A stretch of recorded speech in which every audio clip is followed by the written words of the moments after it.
On my 40th birthday, I sat alone at a white linen table meant for seven. 7 chairs, 7 menus, 7 sets of silverware I had counted, while the hostess poured my wine with that too soft pity look people give a man who's been clearly stood up. She tried not to say it with her eyes, but I saw it. Everyone does. I arrived early, not out of nervousness, out of habit. I've always been the planner, the scheduler, the one who double checks the reservations and triple checks the time. Tonight was supposed to be different. I'd chosen the spot because it had a private view of the harbor. A small touch, something I figured the kids would remember. My wife used to love it here. Used to. 7:10 p.m., still nothing. No wife, no kids, no brother, no best friend. My oldest son had texted 3 hours earlier. Mom says we're running behind. We'll meet you there. A lie. I knew it when it came through. The kind of forced, casual tone that only teenagers, coached teenagers, can fake when they're told to keep quiet. The waiter approached, trying to act breezy. "Sir, someone dropped this off, said it was from a guest who couldn't make it." He handed me an envelope. Sealed, no name. Inside a single card. One line, handwritten. "Check your phone." I did. One new message from my father-in-law, of all people. The firm monitoring the trust just sent an alert. "Are you really gonna ruin the family's finances over this birthday stunt?" That's when I smiled. Not because it was funny, because it confirmed exactly what I wanted. They were scared. They finally noticed. The table was never meant for dinner. It was bait. They thought this was about hurt feelings, about a man feeling sorry for himself because no one showed up to his big 4-0. They thought they had me painted into the corner of predictable disappointment, like all I wanted was cake and photos. They were wrong. I hadn't planned a birthday. I planned an audit. And they walked right into it. While you're here, more than 97% of listeners to stories like this aren't subscribed. If you're one of them, hitting subscribe keeps this team going. And trust me, what's coming next? It gets even better. The thing no one seems to grasp is this. You don't erase 20 years of loyalty with a few bad months. You calculate what 20 years should have added up to, and then you take what you're owed. See, 3 months before this night, I found a transfer, a small one, $500, but it came from our joint account at 2:14 a.m. on a Thursday. I didn't ask about it. I simply logged it. Then I saw the pattern. Every third or fourth night, small amounts disappearing between midnight and 3 a.m. Never flagged, never mentioned. I knew Laura had access, but I also knew her habits. She never made transfers herself, always told me what she needed and let me handle it, which meant someone else was sitting with her in our bedroom while I slept in the guest room because of her migraines. Someone who thought 500 wouldn't matter. They were half right. The money didn't. The pattern did. The silence after that became intentional.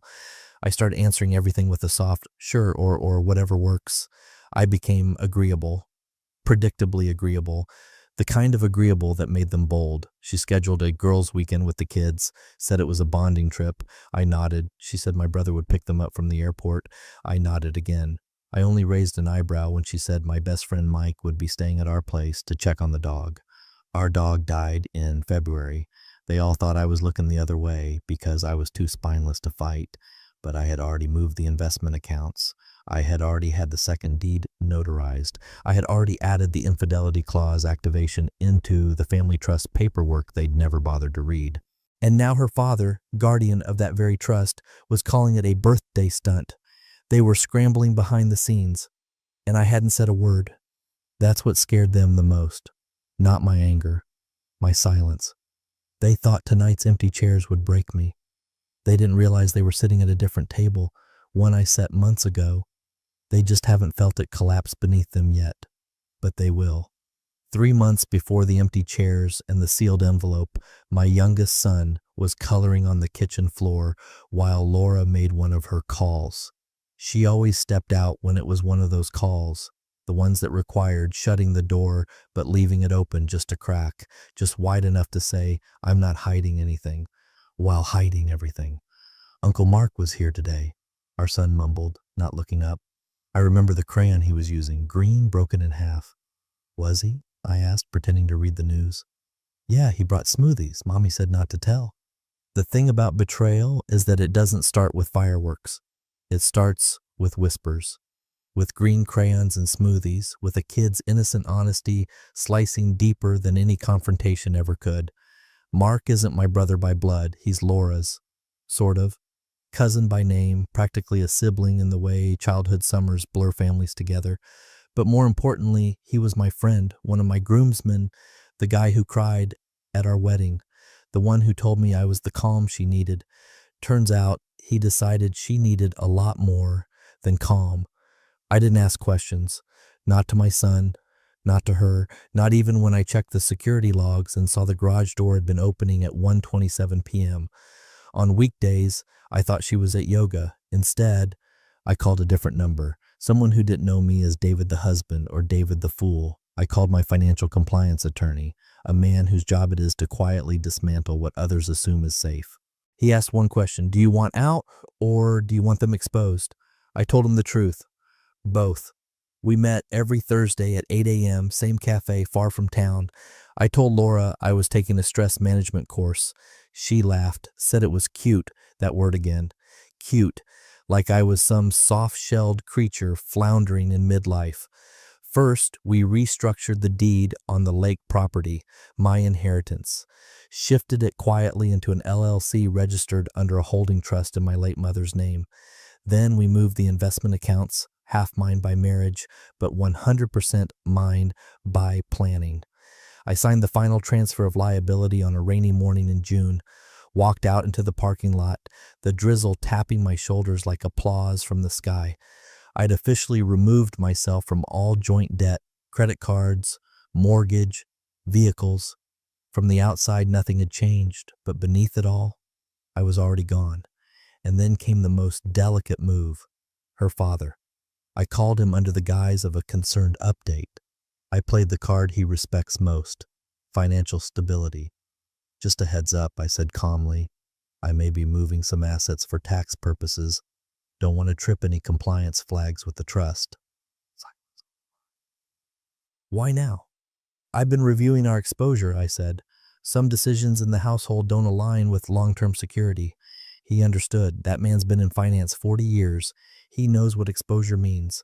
Still, he asked gently, is this about Laura? Not yet, I said. But it could be. He said nothing else, but I could hear his pen scratching on the other end. He was taking notes.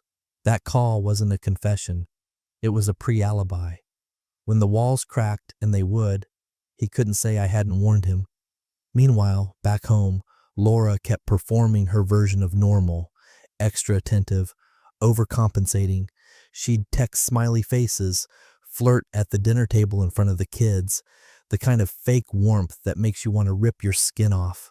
But I never changed my tone. I matched her smile for smile, played the fool, let her believe I was afraid of rocking the boat, because fools don't hire attorneys.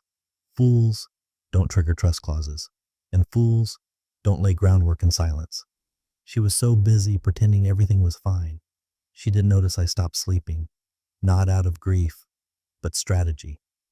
At 2 a.m., while she snored next door under a blanket someone else had touched, I sat at the kitchen counter, reviewing clauses buried deep in the trust documents. Clause 17B. In the event of moral or reputational breach by a primary beneficiary, assets may be isolated by majority board vote if evidence compromises the stability of the estate. I highlighted that clause in red. That clause would become my sword, because this wasn't going to end with me shouting in a driveway. It was going to end in a boardroom, and none of them were going to see it coming. The thing about betrayal is that it doesn't always announce itself with lipstick stains or hidden hotel receipts. Sometimes it stands in your kitchen, pours orange juice into a glass, and says, "I'm so sorry, but something came up at work. Can we move the dinner to next week?" She said it in front of the kids, like I was the unreasonable one for expecting people to show up on the actual night of my birthday. No embarrassment, no apology, just a casual dismissal, like rescheduling a dentist appointment. My daughter looked up from her cereal, confused. My son didn't even lift his eyes from his tablet. That was the most painful part, how normal my erasure had become to them. I smiled. Of course, work happens. She leaned in, kissed me on the cheek. Her lips were cold. "You're so understanding." I nodded, still smiling. "That's what everyone says." She left the house at 10:12 a.m. She said she'd be in meetings all day. She wore the green blouse she only puts on when she knows someone will be looking. By noon, I was back at my home office. Not working, just waiting. At 3:47 p.m., My brother posted a photo. He never used to post much, but lately he'd gotten sloppy, or bold, maybe both. It was a group shot at a lake house. 7 people in total, sunlight, smiles, beer bottles. Someone had lit the grill. Someone else had strung up those cheap little party flags that come in packs of 20. It looked like a scene from an ad campaign for betrayal. There, right in the middle, was Laura. She wasn't smiling with her mouth. She was smiling with her whole posture. The kind of glow you get when you're surrounded by people who validate your choices, no matter how low you have to stoop. Sitting next to her, too close for it to be accidental, was Mike, my best friend since college, godfather to my kids, the man who once cried drunk at my bachelor party saying he'd never let anything come between us. Now his hand was casually resting near her leg, not touching, but not far, just enough to be deniable if it ever came up. I zoomed in, to be sure. Then, off to the side, holding a pair of tongs and looking like he belonged there, was Mark, my brother.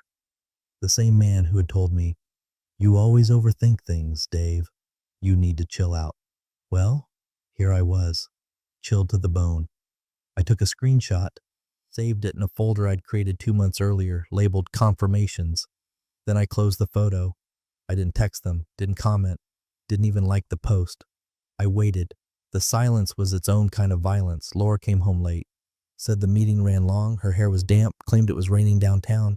It wasn't. I knew because I checked the forecast for 3 zip codes. She brought me a slice of cake from a bakery I hate. Tried to make a joke about the frosting. I laughed. We watched a show I wasn't paying attention to. At one point, she put her head on my shoulder. I let her. My arm around her was a cage, not a comfort. I imagined saying something. How was the lake? Did you all have fun without me? Did he make you laugh the way I used to? But that would have given her something, a fight, a scene, proof that she still had the power to move me. So I gave her nothing. I did the dishes after she went to bed, dried the knives one by one, lined them back in the drawer with the precision of someone practicing restraint. Mike texted the next morning, "Happy belated birthday, brother. Let's grab lunch this week." No apology for missing dinner, no mention of the lake. Just the faux friendliness of a man pretending he didn't just plant a knife in your back and twist it with a smile. I didn't reply. 2 days later, Laura sent me a calendar invite for a romantic weekend away. Same dates as the next trustee meeting her father would be attending in New York. Another smokescreen. I accepted the invite, said I was looking forward to it. In truth, I had no intention of going. By then, I had already made my own reservation. Same city, different purpose. Because while they were playing house in their little lakeside photo ops, I was preparing the kind of paperwork that doesn't just end a marriage, it ends their game entirely. They thought I didn't know. They thought silence meant ignorance. But silence can be something else entirely. It can be the sound of a plan unfolding. The call came at 6:42 in the morning. I was already dressed, sitting in the garage with the engine off, just watching the sun begin to claw its way up the side of the neighbor's house. I knew who it was before I even looked at the screen. Only one man in my life still believes 6 a.m. is an appropriate time to talk business. Arthur, Laura's father. He didn't waste time with greetings. "David, I know we're not exactly close these days, but I need to ask, did you meet with your lawyer again this week?" I leaned back in the driver's seat, staring at the garage ceiling like it might give me the right answer. "Arthur, I meet with my lawyer every week." "Why?" He hesitated. That wasn't like him. "I got an alert from the Trust Oversight Board," he said carefully. "Apparently there's been a formal trigger on Clause 17B. That only happens under reputational breach protocol. Did you?" "I filed the motion yesterday." "You what?" "Technically, my attorney did. It's all by the book." He exhaled slowly. "David, I've kept quiet about a lot. You know that. I've been trying to stay out of personal matters between you and Laura. But if you force an audit now, the trust could unravel. You understand that, right? You won't just take her down. You'll pull everyone with her." I let that hang in the air for a moment, long enough for him to hear the deliberate silence on my end. I wanted him to feel how calm I was, how steady. "Arthur," I said, voice low and unhurried, "you raised her. You talked to her. I'm just handling paperwork." He didn't say anything for a beat. Then, "You're serious?" "More than I've ever been." He tried to pivot. "I know she's made mistakes, but I've seen men like you, David, men who let their anger cost them everything." I actually laughed at that. Not loudly, just enough that he'd hear the edge. Arthur, if I were angry, this would have gone differently. You think this is rage? No, this is math. Numbers, stability. Clause 17b wasn't written for theatrics. It was written for men like me, quiet, watching, taking notes while everyone else takes liberties. I could almost hear his throat go dry. The kind of quiet gulp a man makes when he realizes that the rules he wrote are being used against him. You're really doing this. I already did. That's when he broke character. You don't understand what's at stake. On the contrary, I've never been more clear. And I hung up. I drove straight to my attorney's office, signed a second document, one that froze pending distributions to all secondary beneficiaries until a stability review could be conducted. That included Laura and Mark. And Mike, too, as a fringe recipient through a business tie with her. The beauty of a trust with longevity clauses is that it's designed to outlive egos, but not designed to survive scandal. Clause 17b was the fail-safe for moral erosion. Arthur himself insisted on its inclusion 20 years ago, back when his second wife nearly bankrupted him in a series of emotional purchases. I remember him ranting about how reputational damage was more lethal than theft. He never imagined his own daughter would be the trigger. By noon, the Oversight Committee had opened a formal inquiry. Neutral accountants were assigned. My motion included digital proof, not just the photos. I had logs, access histories, subpoena-ready financial patterns that told a story clearer than any accusation ever could. And I wasn't bluffing. That's what scared them the most. Laura came home that night humming. She kissed me on the temple, asked if I wanted to try a new Thai place for dinner. Not a trace of guilt. Just that same performative normalcy she always wore like cheap perfume. I'm good, I said, eyes on my laptop. I've already eaten. She pouted. Since when do you eat early? I looked up. Since things started moving faster than you think. She blinked, hesitated, then smiled. You've been so weird lately. Work stress? I returned her smile, something like that. She wandered into the kitchen. I heard the fridge open, then close. Heard her feet pacing the tile as she texted someone. Probably Mark. Probably Mike. Doesn't matter. Upstairs, the trust's board was still deliberating. Emails were already flying behind her back. The damage was done. Because it wasn't just about isolating her funds. It was about forcing Arthur to choose. His daughter's illusion of innocence. Or the survival of the empire he built. And something told me he wasn't sentimental enough to pick her. He created the rules. I just followed them better. She was sitting on the edge of the bed when it happened, cross-legged, one sock half on, hair still damp from her morning shower, her laptop open in front of her, coffee cooling on the nightstand. From downstairs, I could hear the familiar sequence of keyboard taps. Short, confident, she was logging into the investment portal. Then it stopped. A beat, then two. I heard it, the frown, that subtle shift in rhythm, followed by the scraping sound of a mug being picked up too hard, her nerves pushing through the illusion of calm. She tried again, more typing. Click, pause, click. She didn't know I was still home. I watched from the hall, quiet as the dead, just out of sight, watched her shoulders stiffen, the cursor stuck in place on the screen. Finally, she muttered, "What the hell?" She called her father. Not me, not Iti, not her financial advisor. Her father. Dad, I can't get into the portal. It says access denied. Did you change something? I couldn't hear his words, but I heard his silence. The long one, the one that means, he told you nothing because you weren't meant to know until it was too late. Her voice dropped a register. What do you mean? He triggered the clause. What clause? I heard her go quiet. Then, you said it was hypothetical. You said he'd never actually... Dad, you told me he wouldn't. Her words began to slip into panic. A tremble coated her vowels like static over the line. For a moment, I imagined Arthur on the other end, loosening his tie and regretting every choice that led him to underestimate a man who never raises his voice. I didn't think he'd go through with it, she whispered, as if saying it out loud would reverse the paperwork already filed. She hung up. Still hadn't realized I was in the house. Now she called me. Phone lit up in my pocket. Laura. I let it ring. She tried again. Then came the message. Why are you doing this? I stared at the screen for a full minute before typing my reply. Just following the legal path your choices made available. Send. I could picture her reading it, her eyes narrowing, her brain flipping through the emotional playbook. Seduction, blame, victimhood. She had a dozen roles rehearsed, each more manipulative than the last, but none of them worked without an audience. And I'd already left the stage. A minute later, another ping. This is insane. You're hurting yourself too. You're damaging our future. I didn't respond because our future had already been incinerated. She just hadn't noticed the smoke. Later that day, I watched her sit on the couch, frantically scrolling through her phone. She wasn't texting anymore. She was reading, digging through bank records, investment summaries, old emails, looking for a loophole, trying to unravel what I'd already knotted tight. She paused over a document she hadn't seen before, an updated account summary from the joint account, now labeled formerly joint. That's when the crack appeared. Her jaw twitched, just barely, but it was there.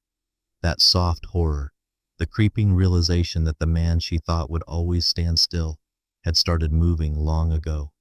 She went upstairs. I heard drawers opening, papers rustling. 10 minutes later, she stormed out with car keys in hand, muttering something about getting clarity. Clarity? I'd spent months giving her nothing but clarity, in the form of signatures, clauses, timestamps, and irrevocable filings. She wanted chaos disguised as freedom.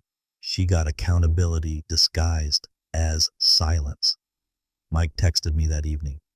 "Hey man, heard things are tense. Want to talk?" I ignored it. Mark called and left a voicemail. "Listen, I know I messed up, but dragging Laura into legal hell isn't going to undo anything." That was Rich. As if anything could undo walking into my life, my family, and setting fire to the foundation. Laura tried once more, this time in person. She waited for me in the kitchen when I got home. No makeup, hair pulled back. Casual, like the old days, like the woman I used to build Sunday mornings with. I don't understand. We were struggling, yes, but you're making it worse."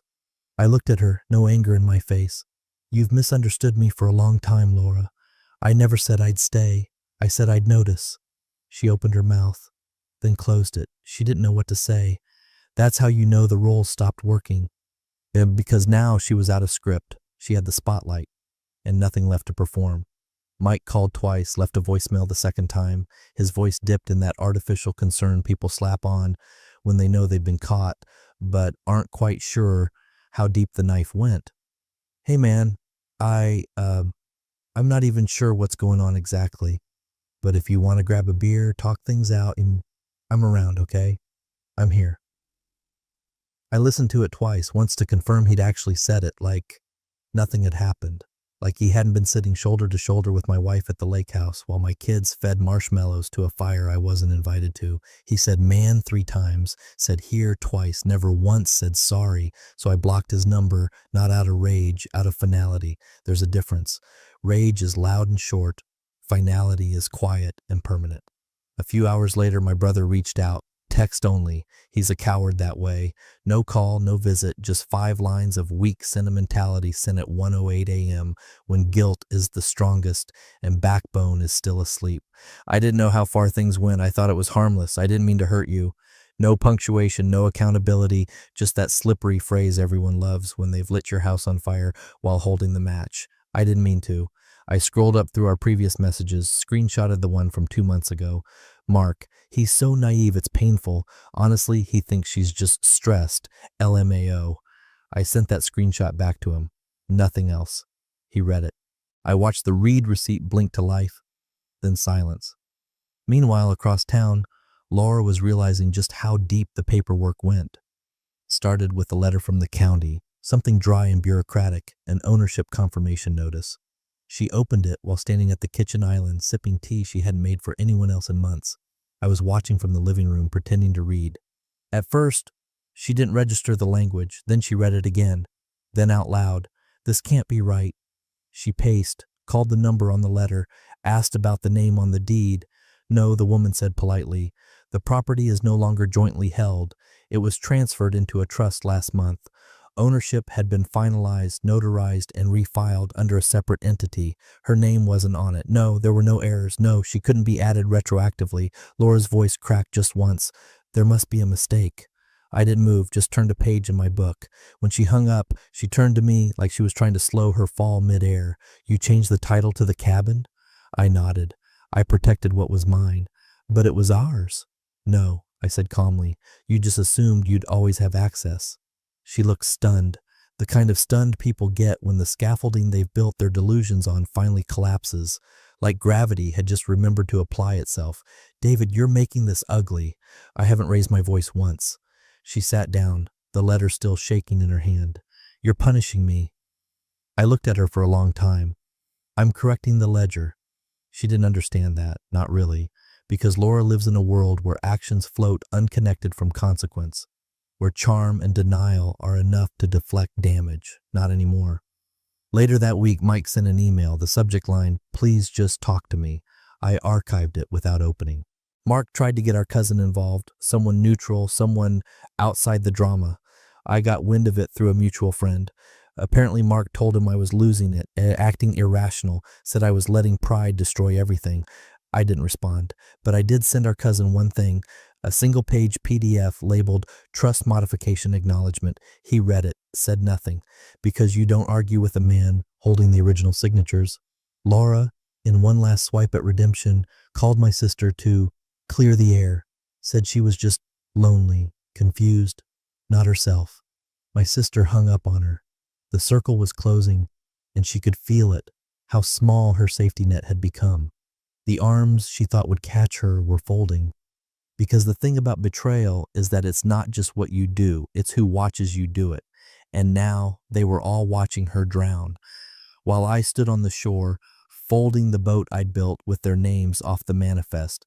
I reserved the table under a different name, one they wouldn't associate with me, just in case they decide to Google the place and bail early. They all thought they were smarter than they were, but none of them ever checked how far ahead I planned things.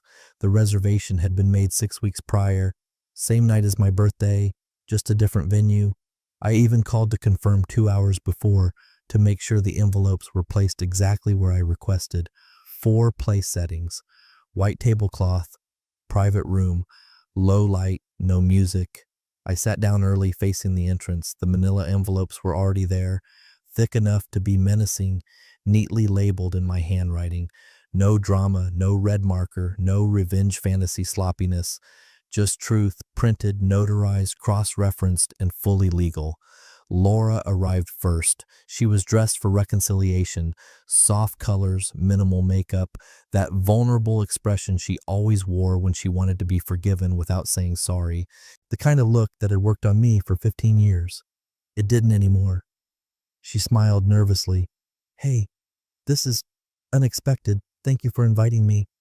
"Have a seat," I said, gesturing calmly. "We're waiting on 2 more. Her eyes flicked to the place settings, the envelopes, then back to me. Mark arrived next. My brother.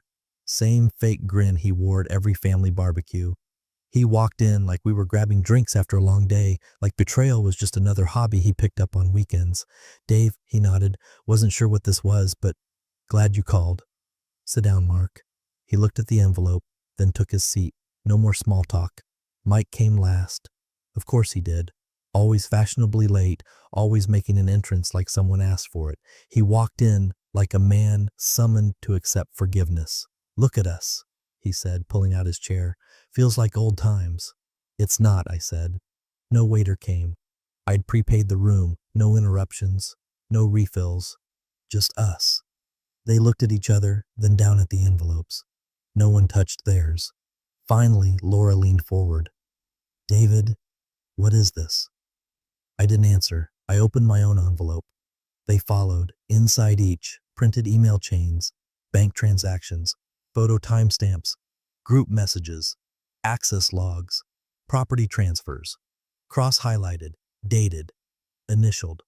For Laura, there was one more page, the divorce papers, signed by me, all assets already divided through the trust, custody framework drafted, child support pre-negotiated to maximum benefit for the kids, her name on nothing. She went pale.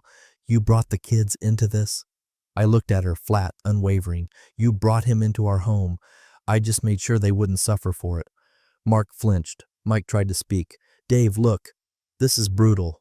This isn't who you are." I turned to him slowly. "You're right. You've never known who I am. You just counted on who you thought I'd always be." Laura stared at the documents like they were written in a foreign language. Her lips moved, but no sound came. I watched her hands tremble as she flipped through pages she couldn't stop or reverse. Mark tried the pity card. Can't we talk about this? Just us? That's what this is. No, I mean, without lawyers and files and without consequences, I interrupted. No, Mark, that's your specialty. Silence. Mike pushed his folder away. You're really going to let this blow everything up? I looked at him like the stranger he'd become. I didn't blow it up. You just assumed I wouldn't sweep the ashes into a report. Laura finally spoke, quietly. I thought you'd always protect us. I didn't blink. I am. I'm protecting what's left. They sat in that silence. 3 people who had shared secrets, now exposed in the cold light of actual accountability. I stood, slid the final page across the table to Laura.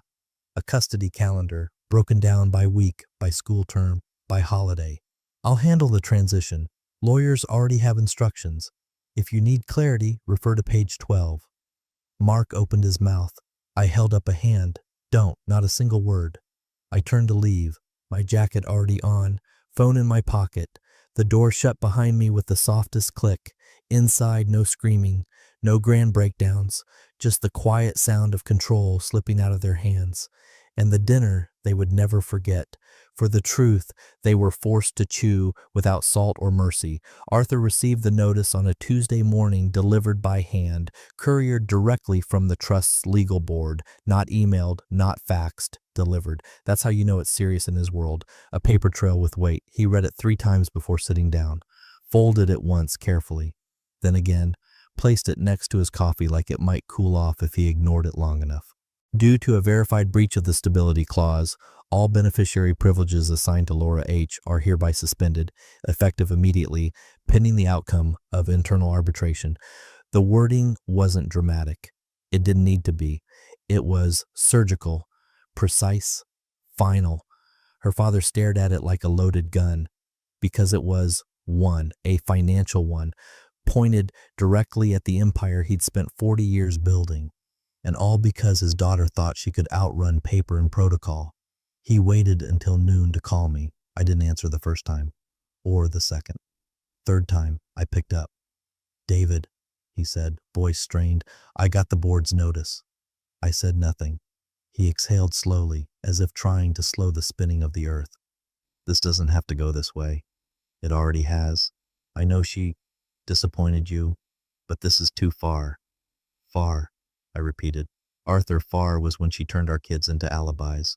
Far was when your grandson told me to keep the smoothies a secret. This is just a return on investment. He tried to regain footing. Look, I'll admit, she's made mistakes, but you and I both know a trust clause isn't meant to be weaponized over marital issues. These things are personal, messy. I smiled to myself. There it was, the line, the separation between their world and mine, where reputational breach meant press releases, not personal betrayal, where cheating was an inconvenience, not a collapse. She made it public, I said flatly, and the clause exists to protect stability, which, per your own bylaws, includes familial structure. I didn't write that, Arthur. You did. A long pause, then his voice dropped, smaller, older. Is there a way to walk this back? I stood by the window, looking out over the backyard. The same backyard where I built the treehouse, the same one where Laura once kissed me during a thunderstorm, barefoot in the mud, before she started confusing chaos for romance. There was, I said, voice level. It expired the night she picked everyone else over me. He didn't respond, so I hung up. It was cleaner that way. Later that day, I received a message from the trust's liaison. Board review complete, litigation scheduled, interim freezes approved. In plain English, she was locked out, not just from the assets, from the orbit, from the protection her father thought she'd always have, no matter the mess. The legacy she leaned on like an oxygen tank had been unplugged, not because of spite, but because the rules had rules. And for the first time in her life, they were being applied to her. I imagine she screamed when he told her. I imagine she begged, but I don't imagine he comforted her. Arthur isn't the kind of man who tolerates risk. And Laura, she became one. Her credit cards didn't decline immediately. The lawyers would keep things functioning superficially for a few more weeks. Appearances must be maintained, but the internal logins, the board voting rights, the quarterly reports, those vanished that morning. She'd spent years treating stability like background music, always there, always humming. And now, silence. No rhythm, no melody. Just the slow ticking sound of the clock Arthur used to keep on his desk back when he still believed time cured everything. He believed it less now, because time hadn't fixed this. I had.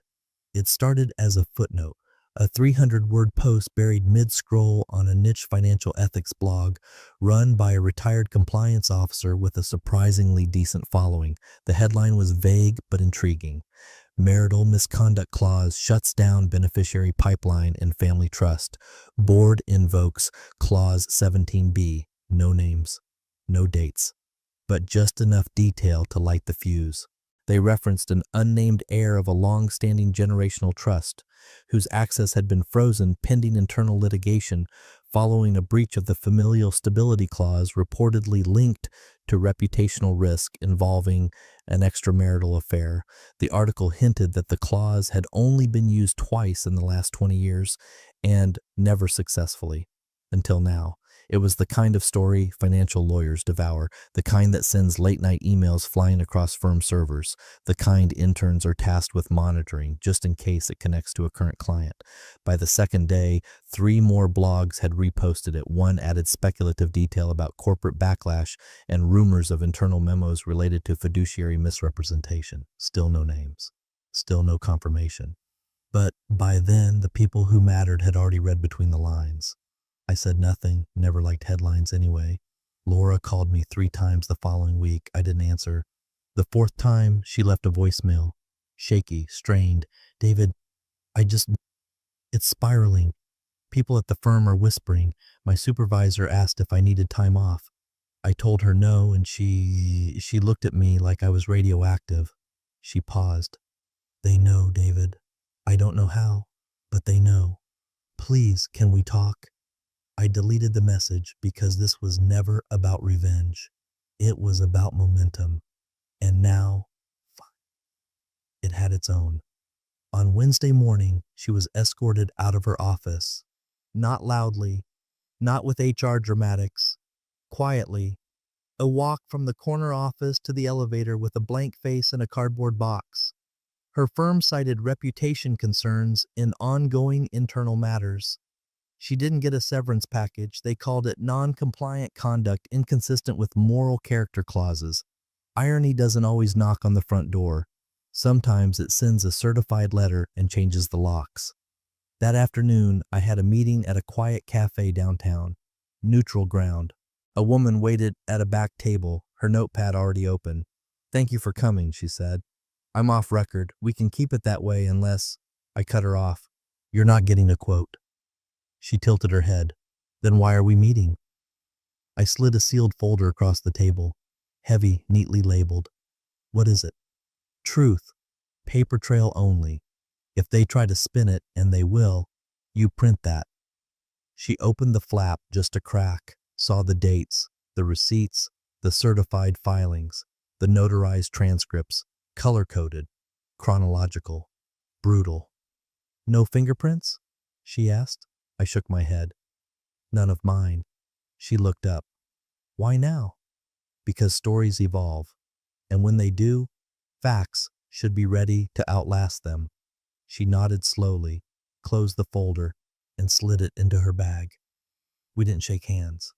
On the way out, I passed a man I vaguely recognized, Laura's old coworker. He saw me, stiffened, then looked away. That was the new currency now. Not scandal, not confrontation. Avoidance. Laura had become a risk assessment, a cautionary tale dressed in business casual. And me, I was the shadow everyone was now afraid of offending. Because no one knew how much I had left in reserve.